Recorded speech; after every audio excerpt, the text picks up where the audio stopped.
Keep it for ChangeCars. We are the face and voice of motoring podcasts in South Africa. Ladies and girlers, welcome back to the Keep It or Change Cars podcast. My name is Bongani, and as you know, this is For The Gurlas. Now, this podcast is run by a team. It's usually Mike and Nicky. Mike was with us for episode 1, but today I've got a much more handsome variant, and that would be Nicky. How's it going, brother? I hate the fact that you said variant, but but I get it. Yeah, I'm well. How are you? I really can't complain, man. I didn't catch you at Festival of Motoring, did I? I went the media day, the Thursday. I was there on Sunday. I'm not as cool as you. Oh, wow. Yeah, but it breaks my heart. Listen, episode 1 of For The Gurlas was like a really good success story. You guys tuned in, the subscriber numbers went up, the followers on TikTok went up, and we really appreciate the support. It was so nice we had to do it twice. Nicky, today I want to talk about something interesting because we got a mail over the week, right? And basically, one of the girls asked, when is the best time to buy a car? And I think that's a fully loaded question because is there a best time to buy a car? Not really, but kinda is. Exactly. You know what I'm saying? I think there's a lot of factors to consider, but ultimately what we took from it and we were able to boil it down to 2 main factors. And this is my opinion. Feel free to let us know if you guys think differently in the comment section. Essentially, I think that 1, there must be a clear need for the car, right? Because I mean, at the end of the day, it's an expense and you keep paying for this thing.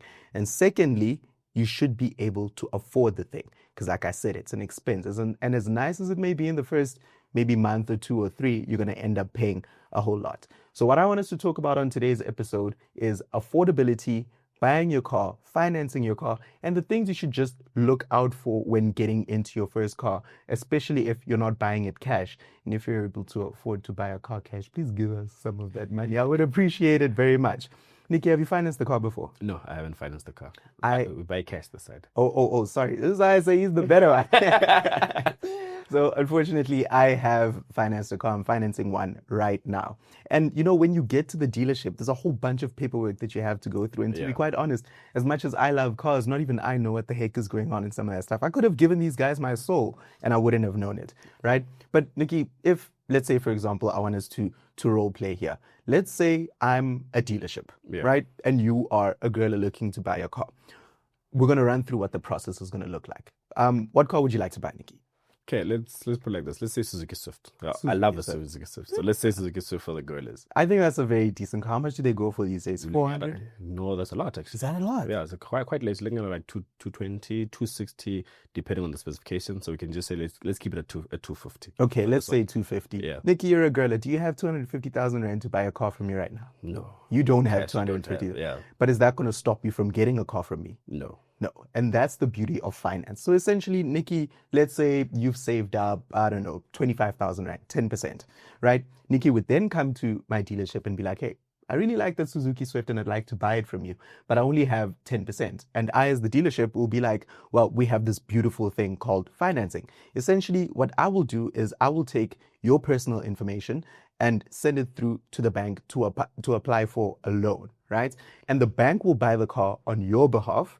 And then you get the car and you pay the bank. 100%. And then essentially I've sold the car and the bank has paid me for the car. And now it's just between you and the bank. Now, there's a lot of ways to finance a structure like this. Could you think of just a simple, straightforward, out of the box, something very common that you would see with finance structures? Simple, out of the box is essentially 5-year. Yeah. It's always 5 years or 6 years at a 12% interest rate. Yeah. That's with no balloon, but there's a lot of balloon payments on. What's a balloon? Residual. So balloon. What's a residual? So it makes you afford the car. So if the car's 250,000 rand, you can say, no, we can take 50,000 rand off. Okay. So that you basically buy the car for 200,000 rand. Yeah. And then you pay for the 200,000 rand for that 5 years. On a monthly basis. On a monthly basis. And then after the 5 years, I think you've paid for the 200,000 rand. I got the car now. You got the car. But there's that 50,000 rand that the dealership, hey, we're excluding this from your finance. And then after the 5 years, they say, now we want that 50,000 because our car is essentially 250, but you'll pay for the 200,000 rand. So now that you need to pay that 50,000 rand cash. But if you can't afford it cash, you need to go back to the bank and say, yes, because the bank is essentially the people that you owe. The bank will say they want their 50,000 rand. You can't afford that 50,000 rand. What's the way forward? The bank will say, no problem. You can pay us this 50,000 rand over 2 years.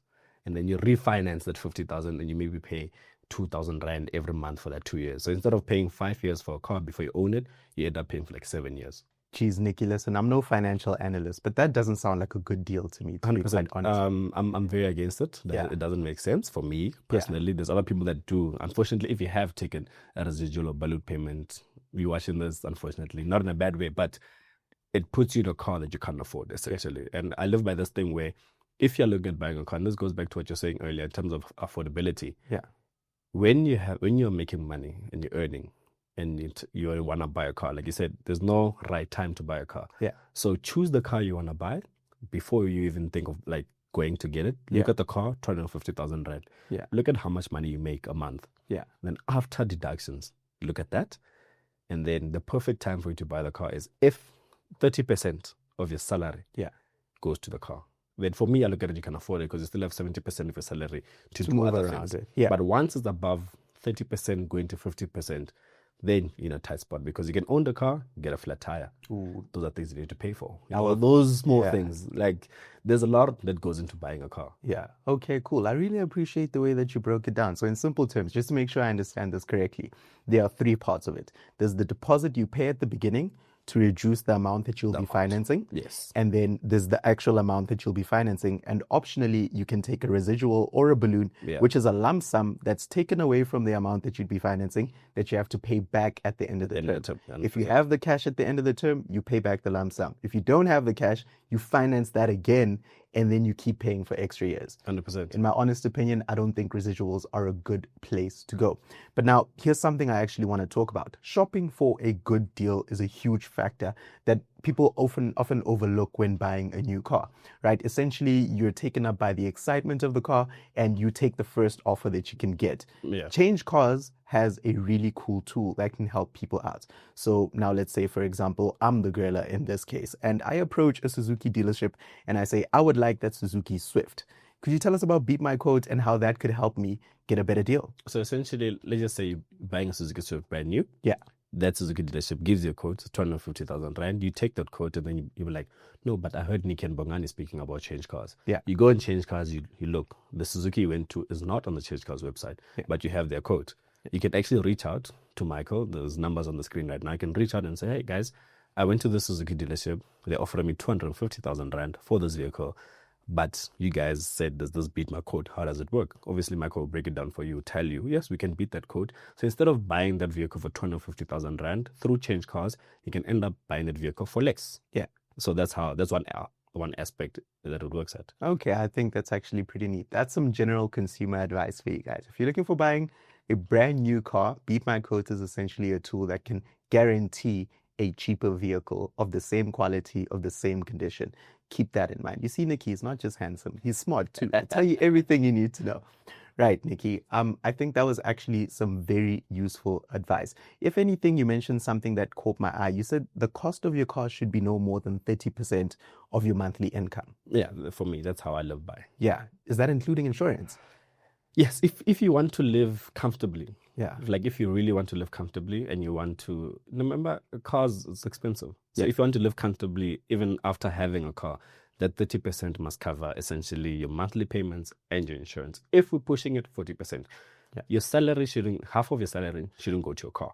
But that's what if for I want a GTI, Nicky? What if I want a Vorpa? Then you can't afford the GTI. Take a step back, buy a Polo Vivo first. Yeah. Drive the Polo Vivo, pay the Polo Vivo. Then when you move up in the ranks of management or whatever, then you can end up saying, you know what? Let me go trade in this Polo GTI at this Polo Vivo and get a brand new GTI. And then you can come to the ChangeCars website, beat my quote, get you a nice quote on the car. Jeez, I don't like Nicky anymore. He doesn't want me to get a GTI. So I give good financial advice because I believe in, yes, a car is important, but at the same time, your day-to-day expenses are important. Remember when you buy a car, those 30% that I'm speaking about, it doesn't cover the fuel of the car. So you own and pay the car and insurance. Let's just say like 30% is repayments and insurance, right? Yeah. You drive the car. The car doesn't run on water. It's the GTI that you want. GTI is 5,000 Rand in terms of fuel in a month. So you need to have a good another 5,000 Rand. And we're in South Africa. Yeah. Our roads are not the best roads. Yeah. You get a flat tire, Yeah. right? Just a flat tire. Yeah. A tire is expensive to maintain. And the GTI tires go 2,000, 3,000 rand. So you need to be able to have 2,000 rand, 3,000 rand readily available. Yeah. Now you crack a rim. A GTI rim is expensive. Then You're looking at 10, 15, 20,000 rand. So where are you going to get that amount of money if 50% of your salary is going to just your repayments? Where are you going to get the extra money for fuel, and in case? Yeah. Those type of things. That's why I believe 30% should be what you're paying for your car and insurance. Yeah.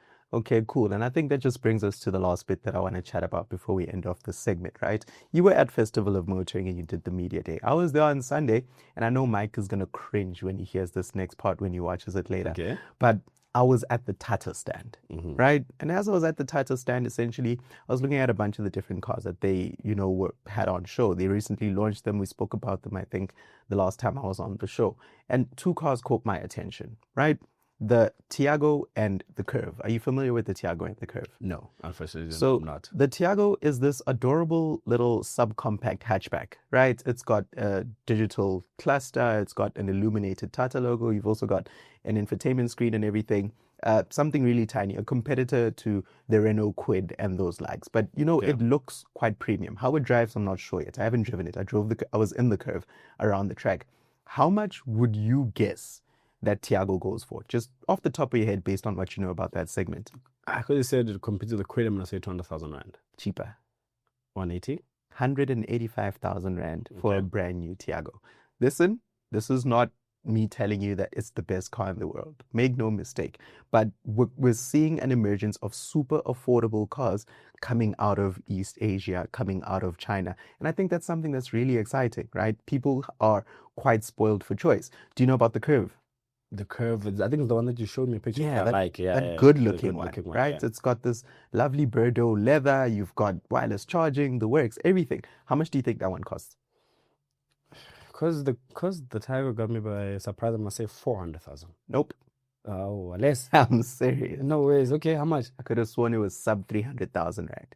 Please fact check me when you edit this video, right? Sub 300,000 rand for that car. And listen, don't get stuck in the what I'm trying to say is we shouldn't get stuck in the mindset of thinking in order to have a nice car, it has to be German, it has to be this, it has to be that. Consider the other guys, especially the guys coming from China. There's some really, really cool cars coming out of there. I know BYD is launching another one in the next 2 weeks or so in the small. Yeah. I think it's called the Dolphin Surf. Yeah. Right? There's a market for that too, although not as big in South Africa. But I think, when you are looking for a car, there's a bunch of tools that are available to you on the ChangeCars website that make it super affordable, considering the fact that they will quite literally beat your code. But also do your research. Get out there. Look at some of the brands that you wouldn't have considered. There's some very good deals out there. I think that's everything that I wanted to cover today, Nicky. Do you have a word? No, I think you've covered everything. I think I've said enough. Awesome. Thank you so much, guys. Cheers. Looking at buying a brand new car? Visit changecars.co.za and click on the Beat My Quote tab because we will beat your quote.